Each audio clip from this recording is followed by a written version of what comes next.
Hey everyone, it's Vicki Howell here to show you how to do the double slipped cross stitch in knitting, which looks like this little beauty right here.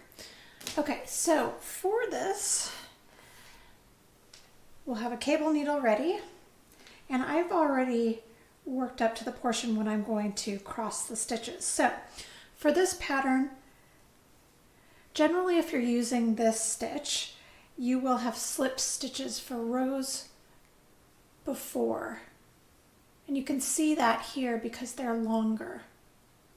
If you didn't work this with slip stitches, the fabric would bunch, which, you know, if you're going for a ruching effect could also work. But for this one, I just wanted you to take note that these stitches were slipped in our case for the 3 rows preceding this particular row.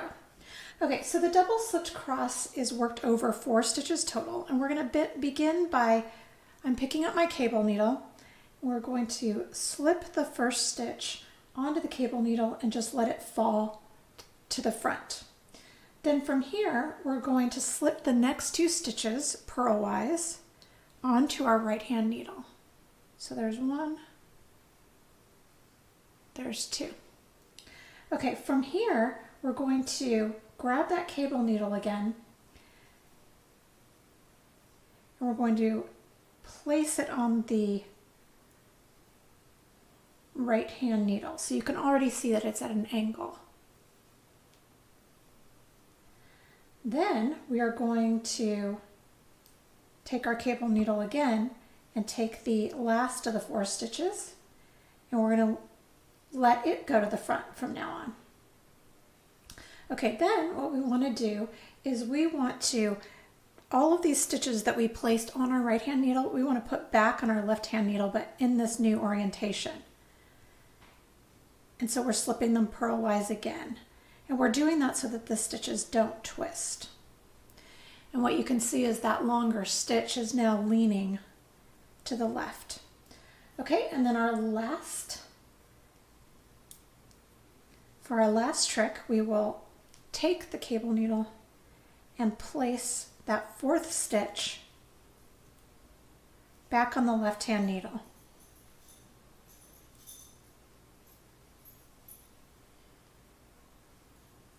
And now we have crossed our stitches. And from here, you would just work however the pattern calls for as you normally would across the row. Okay, so let's say you were feeling spicy though, and you wanted to ditch the cable needle. We could do that too. Just pull out my work.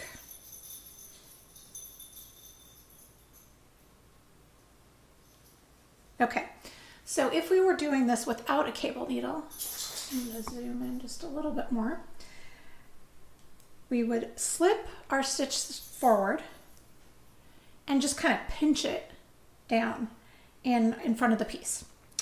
Then we would slip the next 2 stitches purlwise, the same way as I showed you earlier. From here, we just pick the stitch back up, and it's longer because those were those slip stitches from the rows before. So you've got plenty of room, and you place that back on the stitch. Then from here, or excuse me, on the right hand needle, and then from here, you're going to pull the last stitch off, pinch it forward, slide your stitches, you could either do it all at once or one at a time, back to the left hand needle, and then finally place the last stitch on that left hand needle. And you've done it without a cable needle. Okay, so there you have it. The double slip cross worked either with a cable needle or without. If you have any questions, please just post them in the comments section, or you can always email patternsupport@yarnyay.com. Thanks a lot.